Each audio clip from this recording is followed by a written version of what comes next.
Video ये बिस्मिल्लाहिर्रहमानिर्रहीम। अच्छा, आज हमने पढ़ना है इनपुट और आउटपुट। सी के अंदर हम इनपुट भी यूज़ करते हैं और आउटपुट भी यूज़ करते हैं। कैसे कि फॉर एग्जांपल हमने दो नंबरों को जमा करना है। अब अगर एक तो तरीक़ाकार क्या है कि हम क्या करें कि दो वेरिएबल हैं, उनको वैल्यू असाइन करते हैं। एक को वैल्यू असाइन करें 90 और दूसरे को वैल्यू क्या करते हैं 10। तो फिर हम क्या करें, एक और वेरिएबल ले लें सम, तो सम असाइन वेरिएबल 1 प्लस वेरिएबल 2। तो प्रिंट करवाएंगे तो क्या आंसर आएगा, प्रिंट एफ में सम को प्रिंट करवाएंगे तो 100। जब भी प्रोग्राम रन करेंगे तो क्या आएगा 100। इसको कहते हैं हार्ड कोडिंग। कि ये चेंज हो सकता है, यानी अगर आपने ये प्रोग्राम बना के यूज़र को दे दिया कि भाई मैंने तुम्हें एक कैलकुलेटर बना के दिया है जो क्या काम करेगा, एडिशन करेगा, ठीक है। अब वो क्या कर, जब भी चलाएगा तो क्या आएगा 100। उसके पास कोई ऑप्शन नहीं है किसी और नंबर को जमा कर सके, क्योंकि आपने नंबर खुद से बता दिया, सिर्फ उन्हीं को जमा करेगा, ठीक है।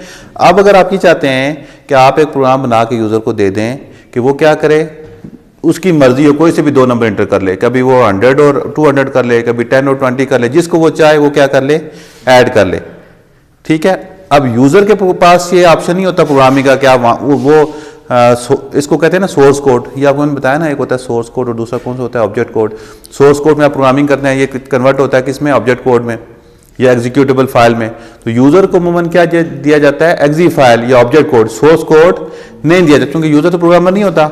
जैसे सपोज आप यहाँ पे क्या खेलते हैं, गेम्स खेलते हैं, तो गेम किसी सॉफ्टवेयर में बनी होती है, पहले से किसी प्रोग्रामिंग लैंग्वेज में क्या होती है, वो बनी होती है। लेकिन आपको उसका पता होता है कि कैसे कोड किया हुआ है, क्या इंस्ट्रक्शन दी हुई है। आप तो जब उसको प्ले करते हैं, ये कोड होता है आपके पास, कोड नहीं होता ना, कोड आपको नहीं दिया जाता, आप जैसे क्या करते हैं गेम को प्ले करते हैं। ऐसे ही आपने अगर कैलकुलेटर बनाना है तो यूज़र के पास सोर्स कोड में जाके चेंज, ना तो उसको प्रोग्रामिंग आती है और ना ही आप उसको अपना सोर्स कोड देंगे, वहाँ जाके वो चेंज नहीं कर सकता। तो आपने कोई ऐसा ऑप्शन देना है कि यूज़र खुद से नंबर इंटर करे अपनी मर्जी का और वो उसको क्या कर दे, ऐड कर दे। ये सब्ट्रैक्ट करना है तो खुद से वो कोई दो नंबर इंटर कर दे और वो उसको क्या कर दे, सब्ट्रैक्ट। कौन, आपका प्रोग्राम। अभी तक हमने जो पढ़ा उसमें क्या करते थे, हम वेरिएबल को वैल्यू असाइन करते थे और उसको हम ऐड भी करवा सकते थे और सब्ट्रैक्ट भी करवाते थे, लेकिन वो वैल्यू फिक्स होती थी, ठीक है। वो वैल्यू क्या होती थी, फिक्स। यूज़र उसको चेंज, हम खुद तो चेंज कर सकते हैं। हम एक दफ़ा वेरिएबल को वैल्यू अपने प्रोग्राम में 10 दी, फिर नीचे जाके वैल्यू उसको क्या दे दी, 20 दे दी, ठीक है। कांस्टेंट को वैल्यू आप चेंज नहीं कर सकते। आप भी एक दफ़ा शुरू में अपने कांस्ट को वैल्यू दे दी, बाद में आप उसको चेंज, लेकिन वेरिएबल को वैल्यू आप चेंज कर सकते हैं ड्यूरिंग प्रोग्राम। बट जब आपने उसकी एग्जी बना दी तो यूज़र के पास यूँ समझे वो ब्लैक स्क्रीन नहीं आती जो वो जाएगी, उसमें वो चेंज नहीं कर सकता, ठीक है। तो हमें कोई ऐसा ऑप्शन देना है कि यूज़र कंप्यूटर से अपने कीबोर्ड से कोई वैल्यू इंटर करे और वो क्या हो जाए, ऐड हो जाए। इसको हम कहते हैं इनपुट।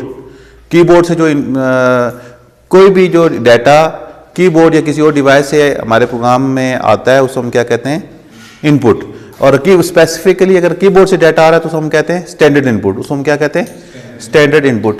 अब वो कीबोर्ड से डाटा फिर लेने के लिए हम कुछ फंक्शन यूज़ करते हैं। जैसे हम प्रिंट करवा रहे थे ना, प्रिंट करवाने के लिए कौन सा फंक्शन यूज़ किया था, प्रिंट एफ। तो यूज़र से वैल्यू लेने के लिए हम क्या यूज़ करेंगे, स्कैन एफ। और एक और होता है, और भी मैंने आपको पढ़ाया है, स्कैन एफ पढ़ाया है, एक गेट सी एच पढ़ाया है, एक गेट सी एच ई पढ़ाया है, ठीक है।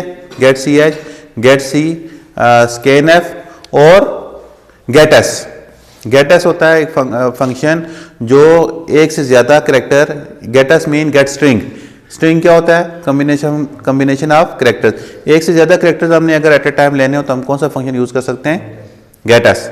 नॉर्मली हम कौन सा यूज़ करेंगे, स्कैन एफ, लेकिन गेट एस भी यूज़ कर सकते हैं। लेकिन जो गेट सी एच है वो क्या करता है, सिंगल एक करेक्टर लेता है। गेट सी एच ई भी क्या करता है, एक करेक्टर लेता है। अगर आपको शुरू में याद हो, मैंने पढ़ाया था कि गेट सी एच हम क्यों यूज़ करते हैं, कि वो स्क्रीन को होल्ड करने के लिए।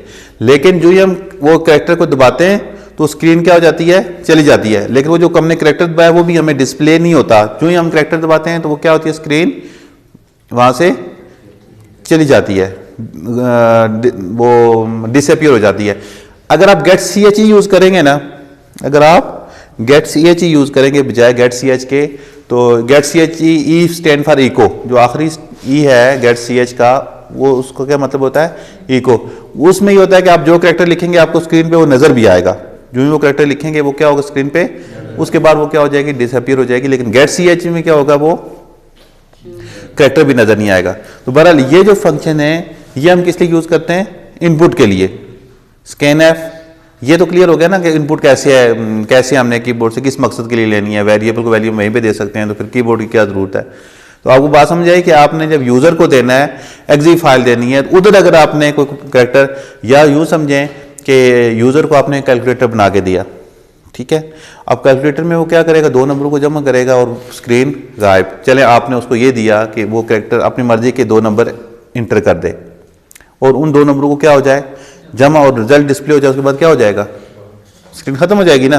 लेकिन अभी चाहते हैं कि वो दोबारा से, अभी तो उसने किया लेकिन अभी दोबारा किसी दूसरे नंबर को स्क्रीन बंद ना हो, अभी उसे पूछे कि अभी तुमने कोई और नंबर ऐड जमा करने, अगर वो चाहता है कि मैं नंबर जमा करूँ, वो यस प्रेस करे, फिर दोबारा से प्रोग्राम चले और फिर उसको 2 नंबरों को और जमा कर ले। तो उसके लिए भी आप यूजर से क्या ले रहे हैं, इनपुट। कौन सी input, do you want to repeat, या do you want to continue, या do you want to enter another number. तो उसमें वो क्या एंटर करेगा, वाई या एन, यस या नो। अगर उसे यस एंटर करे तो क्या करे, क्या हो, आपने इंस्ट्रक्शन लिखी हो कि प्रोग्राम दोबारा से चल जाए, और अगर नो एंटर लिख करे तो क्या हो जाए, एग्जिट हो जाए। तो इसमें भी आप यूजर से क्या ले रहे हैं, इनपुट ले रहे हैं। इससे भी क्या ले रहे हैं, यूजर से। तो किस टाइप की इनपुट ले रहे हैं, अभी जो आपने रिपीट करने के लिए यस नो वाली जो कौन सी इनपुट देगा, वो किस टाइप का डाटा देगा, किस टाइप का डाटा देगा,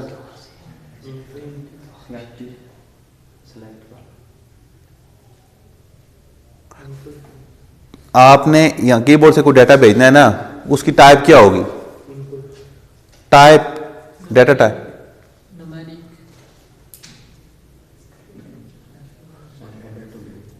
तो वो कौन सी होती है, अल्फाबेट के लिए कौन सी डाटा टाइप होती है, कैरेक्टर।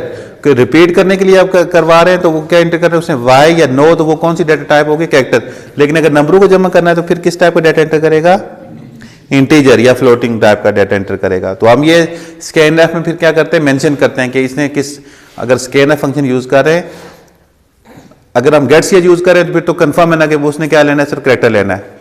अगर हमने इंटीजर करना है तो फिर हम इसका मतलब है गेट ch यूज कर सकते हैं नहीं, तो उसके लिए हम क्या यूज करेंगे, scanf के जरिए हम तमाम किस्म का डाटा एंटर कर सकते हैं, इंटीजर भी कर सकते हैं, फ्लोट भी कर सकते हैं, लॉन्ग, डबल, कैरेक्टर, ये सारे। लेकिन उसमें फिर हमें scanf में आर्गुमेंट के अंदर बताना पड़ेगा कि यूजर जो है ये जो एंटर करेगा डाटा ये किस टाइप का होगा।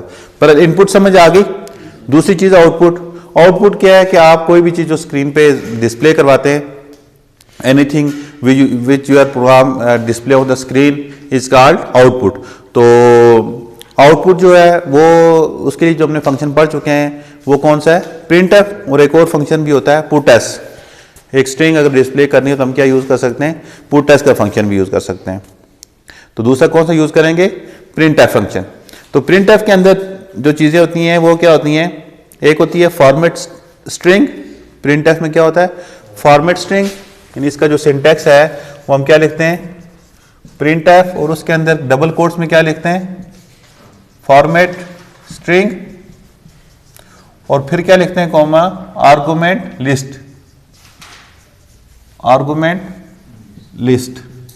आर्गुमेंट लिस्ट से क्या मुराद है कि अगर हमने किसी वेरिएबल्स की वैल्यूज प्रिंट करनी हो, एक वेरिएबल की वैल्यू प्रिंट करनी हो, तो हम यहां पे क्या लिखते होते हैं, परसेंटेज डी, और यहां पे उस वेरिएबल का नाम लिखते हैं। अगर एक वेरिएबल है तो आर्गुमेंट लिस्ट में कितने वेरिएबल होंगे, एक ही होगा। अगर हमने एक से ज्यादा वेरिएबल की वैल्यू प्रिंट करवानी है तो हम क्या इस लिस्ट में उतने वेरिएबल लिख देंगे यहां पे, तो क्या होगा, उतनी ही उतने वेरिएबल की वैल्यूज प्रिंट हो जाएंगी प्रिंटफ के अंदर। बात समझाइए। अब फॉर्मेट स्पेसिफायर जो है उसको हम डबल कोट्स में लिखते हैं। उसमें भी दो चीजें, एक क्या होता है, एक ही है वो टेक्स्ट, एक क्या होता है टेक्स्ट जो आपने एज इट इज डिस्प्ले करवाना है। ये जो फॉर्मेट स्ट्रिंग है इसके अंदर क्या चीज होती है, एक टेक्स्ट। टेक्स्ट क्या होगा कि जो चीज आपने एज इट इज डिस्प्ले करवानी है वो क्या कहलाएगा, टेक्स्ट। जैसे आपने लिखा वेलकम टू इंटर कॉलेज मल्लोट, ये आप चाहते हैं कि एज इट इज प्रिंट हो, तो इसको हम क्या कहेंगे, टेक्स्ट। लेकिन बाद वक्त क्या होता है कि आपने वेरिएबल की वैल्यू प्रिंट करवानी होती है, तो उसके लिए हम क्या लिखते हैं, यहाँ पे परसेंटेज डी लिखते हैं। उसको हम कहते हैं उसको हम क्या कहते हैं, फॉर्मेट स्पेसिफायर। उसको हम क्या कहते हैं, एक तो टेक्स्ट हो गया, टेक्स्ट क्या होगा कि जो चीज हमने एज इट इज प्रिंट करनी है। दूसरी क्या होगी, फॉर्मेट स्पेसिफायर, कि अगर हमने किसी वेरिएबल की वैल्यू प्रिंट करवानी हो तो हम इसके अंदर क्या लिखते हैं, फिर उन अकॉर्डिंग टू दोज वेरिएबल की डाटा टाइप्स, कि वो वेरिएबल की जिस डाटा टाइप के होंगे उसी टाइप का फॉर्मेट स्पेसिफायर हमने लिखना है। जैसे अभी तक हमने पढ़ चुके हैं कि अगर हमने कैरेक्टर डिस्प्ले करवाना हो तो हम क्या लिखते हैं उसके लिए, परसेंटेज सी। अगर हमने इंटीजर लिखना हो तो उसके लिए क्या लिखते हैं, परसेंटेज डी। और अगर हमने क्या लिखना हो, फ्लोट लिखना हो तो हम क्या लिखते हैं, फ्लोट की variable print, float variable print करवाना तो हम लिखते हैं परसेंटेज एफ। और एक होता है एस्केप्स की सीक्वेंस, एक होता है फॉर्मेट टेक्स्ट, दूसरा क्या हो गया, फॉर्मेट स्पेसिफायर, फॉर्मेट स्पेसिफायर, और तीसरी क्या चीज होती है, escape sequence. Escape sequence, escape sequence से क्या मुराद है कि जैसे हम जो भी हम प्रिंट करते जाते हैं वो एक ही लाइन में प्रिंट होता जाता है। जो हम प्रिंट एफ में लिखते हैं, एक प्रिंट एफ लिखे हैं, फिर एक और नीचे प्रिंट एफ लिखे हैं, वो सारा एक ही लाइन में लिखा जाता है। अगर हम दूसरी लाइन पे जाते हैं तो क्या करते हैं, उसके लिए बैक स्लैश एन। तो बैक स्लैश एन क्या है, escape sequence. Back slash N क्या है, escape sequence. Back slash N लिखते हैं, उसके अलावा क्या लिखते हैं, बैक स्लैश एन के अलावा हम लिखते हैं, जैसे हमने अगर 8 स्पेस छोड़ के आगे जाना हो तो हम क्या लिखते हैं, back slash T, back slash. तो ये क्या कहलाते हैं, एस्केप सीक्वेंस, के जो सीक्वेंस है उस सीक्वेंस को हम चेंज कर, वैसे नॉर्मल सीक्वेंस ये होता है ना कि एक ही लाइन में लिखो, तो हमने सीक्वेंस चेंज करना होगा, नहीं अब दूसरी लाइन में लिखो, तो हम क्या यूज करेंगे उसके लिए, कौन सा एस्केप सीक्वेंस यूज करेंगे, बैक स्लैश एन।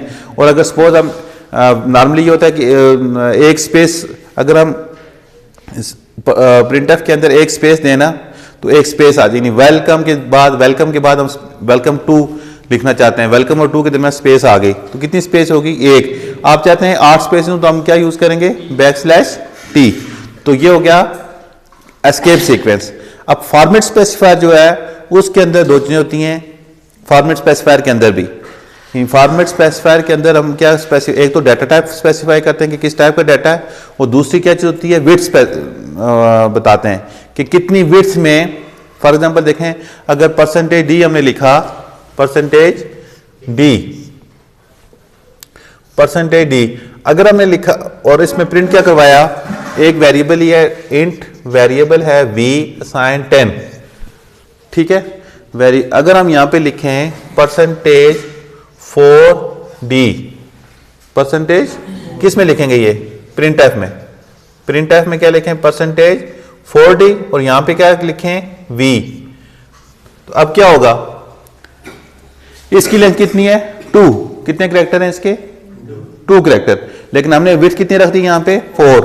तो क्या होगा, पहले 2 स्पेसेस प्रिंट होगी और फिर उसके बाद क्या होगा, 10 प्रिंट होगा। यानी पहले 2 स्पेसेस फिर 10। अगर यहां पे 5 लिखते हैं तो क्या होगा, 5 स्पेसेस और फिर नहीं 3 स्पेसेस और फिर 10। मतलब यहां पे हम क्या रख सकते हैं, विड्थ। यहां पे क्या रख सकते हैं, विड्थ। अच्छा, तो प्रिंटफ में हम सिर्फ टेक्स्ट भी लिख सकते हैं, यानी आर्गुमेंट लिस्ट ना हो, ये भी प्रिंटफ होता है। प्रिंटफ 2 तरह से यूज हो सकता है, एक प्रिंटफ विद आर्गुमेंट लिस्ट और एक printf without argument list. Without argument list से क्या मुराद हुआ, हमने लिखना है welcome to inter college Malout, उसमें हमें एक वेरिएबल की वैल्यू चाहिए, नहीं चाहिए, तो वो क्या हो गया, विदाउट आर्गुमेंट। ये hello world, hello Pakistan, just ये प्रिंट करना हो तो हम वो क्या होगा, विदाउट आर्गुमेंट। लेकिन अगर हमने किसी वेरिएबल की वैल्यू प्रिंट करवानी हो तो उन वेरिएबल को, उसको हम क्या कहेंगे, print F with argument list. तो वो आर्गुमेंट लिस्ट कहां पे देते हैं, फॉर्मेट स्ट्रिंग के बाद। फॉर्मेट स्ट्रिंग के बाद क्या देते हैं हम, आर्गुमेंट लिस्ट। लेकिन फॉर्मेट स्ट्रिंग के अंदर बताते हैं कि किस किस जगह पे वो आर्गुमेंट लिस्ट प्रिंट हो। क्लियर है।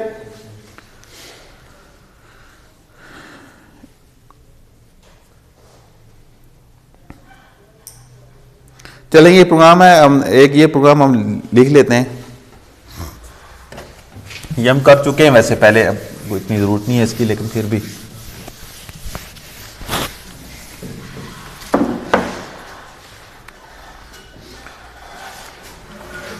हैश इंक्लूड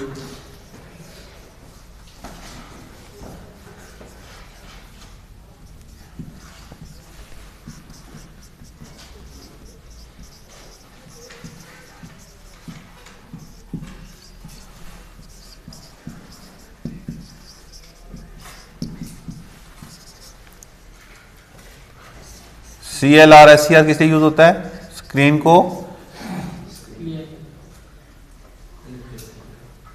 स्क्रीन को क्लियर करने के लिए। वेरिएबल लेते हैं फ्लोट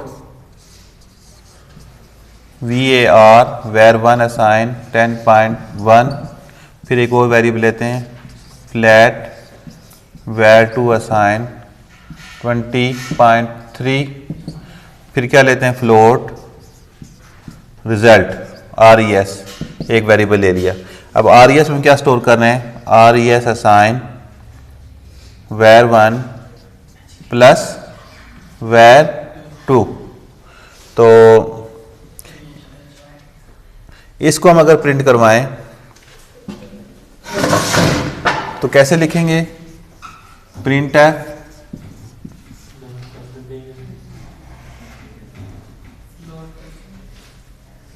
परसेंटेज F प्लस, इसको कोट्स में, plus percentage F is equal to percentage F। ये क्या हो गया? Format string. ये क्या हमने लिखा? Format string. और इसके अंदर ये क्या है? परसेंटेज F क्या है? Format specifier. ये पूरा क्या कहलाएगा? Format string. और ये परसेंटेज F ये क्या है? Format specifier. और यहाँ पे कॉमा में क्या देते हैं हम? Argument list. तो पहले वेरिएबल की जगह क्या आएगा? where 1, फिर कॉमा where 2, कॉमा RES। ठीक है। जब प्रोग्राम रन होगा तो क्या होगा? इस परसेंटेज F की जगह where 1 की वैल्यू प्रिंट होगी। तो क्या होगा? where 1 की वैल्यू कितनी है? क्या है? 10.1 plus as it is print होगा, क्योंकि ये टेक्स्ट है। ये प्लस क्या है? टेक्स्ट है, फॉर्मेट स्पेसिफायर के साथ नहीं है, जस्ट प्लस है। तो प्लस एज इट इज क्या हो जाएगा? प्रिंट। प्लस इस परसेंटेज F की जगह दूसरा आर्गुमेंट कौन सा? where 2। तो वो क्या है?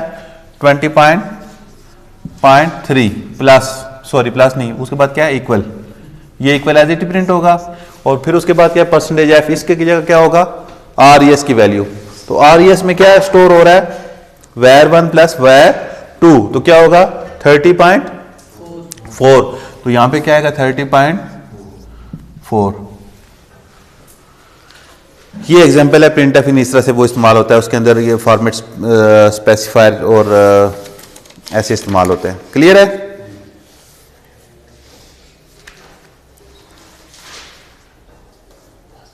फॉर्मेट स्पेसिफायर कौन कौन से हैं? परसेंटेज डी किस लिए यूज होता है? इंटीजर टाइप का डाटा प्रिंट करने के लिए। ठीक है। परसेंटेज आई किस लिए यूज होता है? Use for signed integer. Percentage O for unsigned octal value. Percentage U for unsigned decimal value. Percentage X for unsigned hexadecimal value. और percentage small X for unsigned capital X. Use for unsigned hexadecimal values with upper case like ABC। Hexadecimal होते हैं ना, ये जो 9 के बाद क्या start हो जाता है? ABC। तो उनकी वैल्यूज अगर प्रिंट करनी हो तो हम क्या यूज करेंगे? Percentage X। क्लियर है? फिर ये हो गए इंटीजर स्पेसिफायर। ये कौन से हो गए? तो फ्लोटिंग में कौन से होंगे? परसेंटेज F, परसेंटेज E और परसेंटेज D। परसेंटेज हो गया किस लिए? फ्लोट और डबल के लिए। और परसेंटेज E किस लिए हो गया? साइन फ्लोट और डबल के लिए। इन एक्सपोनेंशियल जो पावर की फॉर्म होती है उस नोटेशन में अगर प्रिंट करना हो तो G for large floating point in exponential notation with no extra zeros. फिर कैरेक्टर स्पेसिफायर में कौन कौन से होते हैं? परसेंटेज C और परसेंटेज S। परसेंटेज C क्या होता है? सिंगल कैरेक्टर प्रिंट करने के लिए। और परसेंटेज S किस लिए होता है? स्ट्रिंग, एक से ज्यादा character at a time print करने हो। क्लियर है? बस बंद कर दें।